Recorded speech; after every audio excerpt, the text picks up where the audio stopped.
Good time of day to you, YouTube. Here we got another game of David's. This is a Grunfeld defense. So the opening I thought of playing myself actually, but there's a lot of complicated lines. But yeah, I never really felt like playing the King's Indian defense, but the Grunfeld's always appealed to me, although I haven't learned it myself. But by analyzing this game, I'm learning a little bit about it. So far so good for David. Okay, here's the first moment where Black goes a little bit. I don't know if I can say D takes C is astray, but the main move is actually something probably a club player who wasn't well versed in this would not suspect. It's actually knight to e4. So you might think, okay, well the first thing is, what if just knight takes the free pawn, and then Black has a nice center, and yeah, this looks great. Not to mention pressure here, but actually just knight takes, and the double attack with e6 is a nice tactic to know. And I'm sure a lot of low-rated opponents will fall in for this. Also, after knight to e4, if pawn takes, it's a little more complicated. Still, you're winning the bishop pair, and then e6 attacks the knight. Queen can check. Can actually play c6. Pawn takes, knight takes. And remember, we're still hitting this knight over here, which is going to have to move. And then bishop d7. And we could stop here and say that Black has compensation for the pawn. A, because the computer told me. But B, yeah, Black has, I don't know if you could say he has a lead in development, but he has the two bishops. Both bishops, especially the dragon bishop, are nicely well placed. The queen's probably going to have to move again. And White's ready to castle. And yeah, it looks like a good position for Black. So instead, David plays d takes c, and White plays e3. I think e4. If Black's gonna give you the center, play a little more aggressive. But anyway, White played e3. Bishop pins the knight, but because of this g6 pawn, if ever White plays h3, Black's gonna pretty much have to take and give up the bishop here. So just be mindful of this when you pin a kingside knight after you've played the g3 or g6. Maybe more testing would have been to defend the pawn with the bishop. Usually this is not a good idea, blocking in your e-pawn, but the dark squared bishop's already fianchettoed, and if something like e4 trying to trap the bishop, Black can just play c6, and d4 is not coming, at least not anytime soon, or not without White maybe giving up the bishops himself. I suppose he could try to play it now, but oh yeah, even now it's not working. And either queen takes or bishop takes. Queen takes looks good. You're pawn up. Try to trade queens.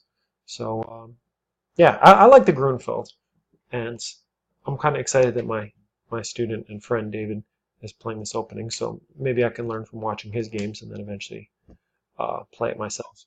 So yeah, bishop here, not the best. And yeah, now White gets his bishop developed, and here, of course, well, I don't want to say of course, but you really want a castle, and this is not the type of position where you screw around. White has the lead in development, and yeah, your king's in the middle. So instead, David plays the terrible b6, and this allows the classic bishop takes f-pawn tactic. And you might be like, damn, why does the computer say plus 2.6? Black only lost a pawn. Well, he lost a pawn. He can't castle. White's got a huge lead in development. This pawn's isolated. There's holes everywhere. Oops, not there. And yeah, it's just an awful position.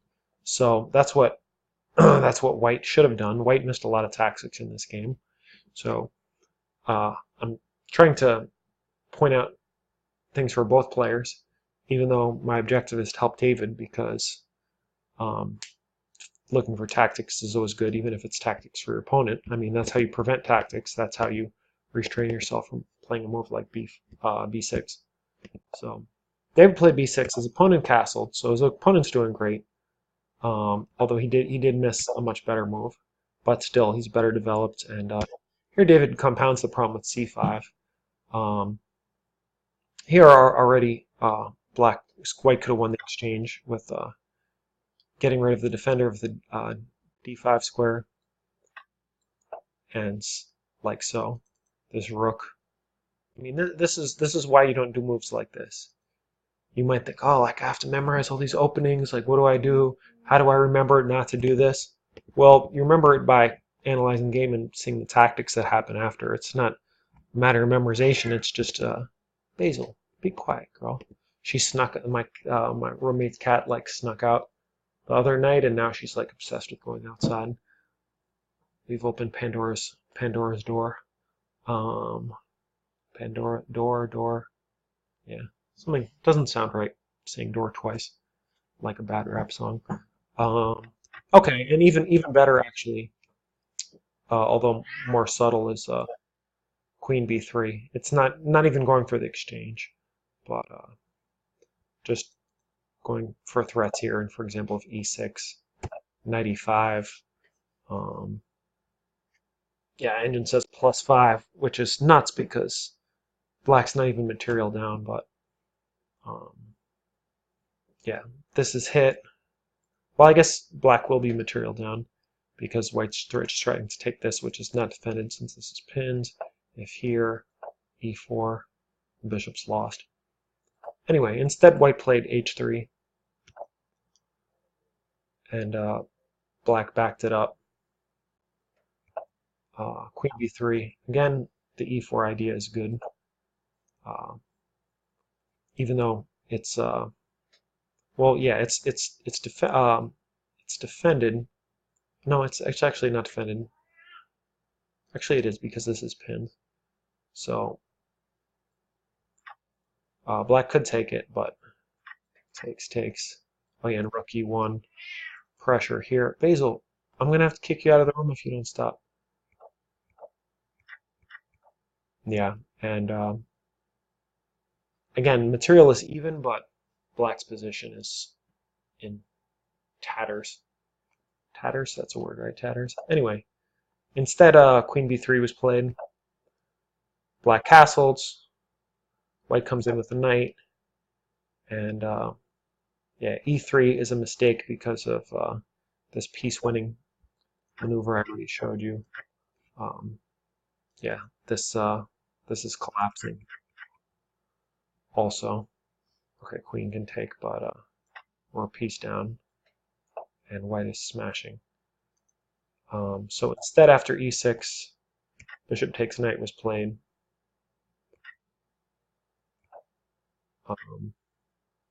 Yeah, but it's still good position for white. See, this is why you need to learn positional chess, because even if your opponent doesn't find like the 7 or 8 tactics that would have ended you immediately, he still gets a good position.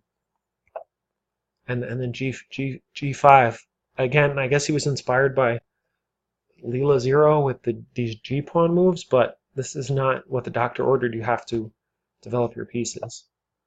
Knight f3 is also a little strange. Why not just play e4?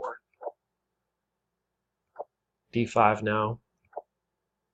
Now he finally develops the knight, but knight b5 would have rubbed him out. I looked at this. I looked at this and then I closed the tab. That's why the analysis is not here. After rook b8, what's the big idea? Oh, d takes e. Bishop takes, just trading everything and smashing the king side. And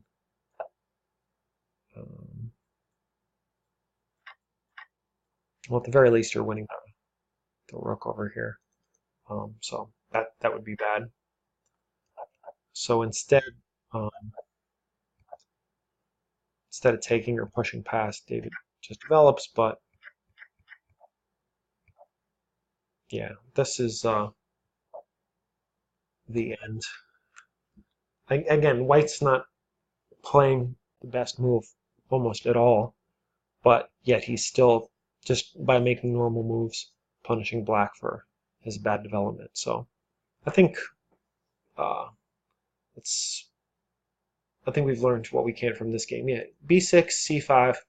I'm going to keep analyzing David's moves, and I just want to see him get castled, develops his pieces, and then find time for creativity. So again, David berserked. At least he had 5 minutes in this game. This was from another tournament, the Daily Rapid Arena on Lee Chess. Love those tournaments, but beware, they're addictive, and it's easy to play one after another, berserk all your games, and not really learn too much. Unless you hire me for like ridiculously low fare. I shouldn't even admit what David is paying me for these. It makes me look like a slave. But when he succeeds at chess in life, and we're on a yacht with beautiful women, drinking something non-alcoholic and super healthy, it'll all be worth it. Thanks for watching.